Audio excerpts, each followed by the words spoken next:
Assalaamu calaykum waraxmatullaahi wabarakaatu. Kusoo dhawaada dhaqankaab. Waa sheekadii khiyaamo dacwo ku noolee duurka ayaa maalin maalmaha ka mid ah waxa ay biyo u doonatay ceel ku yaalay meel ka fog. Markii ay timi ceelkii waxa ay istiri biyaha ku jira ceelka, hase ahaatee waa ay gaari weyday biyihii.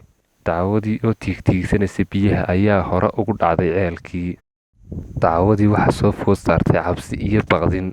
Waxa ay ka baqaysay inay ku dhimato ceelka cidlada iyo inay ugu yimaadaan dadkii ceelka lahaa oo ay ku dilaan, waayo dadka iyo dacwada waxa ka dhaxaysa cadaawad ama dagaal. Dacwadu waxay ka cuntaa dadka xoolaha, dadkuna markay arkaan waa ay dilaan.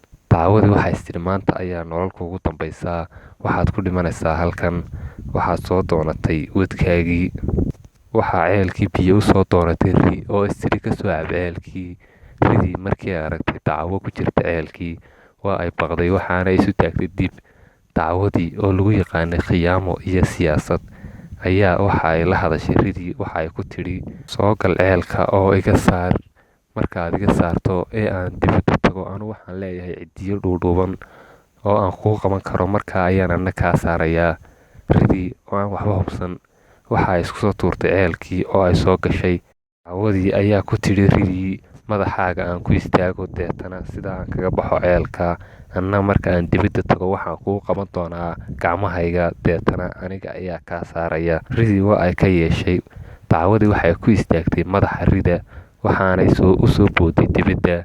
Dacwadii markii ay dibaddii u soo baxday, intay ku qosashay ayaa ay ku tidhi, ku jir ceelka. Haddii aan soo geli karayo oo aan ka bixi karayo, inta kuugu imaado ayaan kugu cuni lahaa. Halkaa ku jir, marka ay dadkii lahaa kugu yimaadaan adiga oo ku dhintay oo ay baktigaaga dibadda u soo saaraan ayaan cunayaa.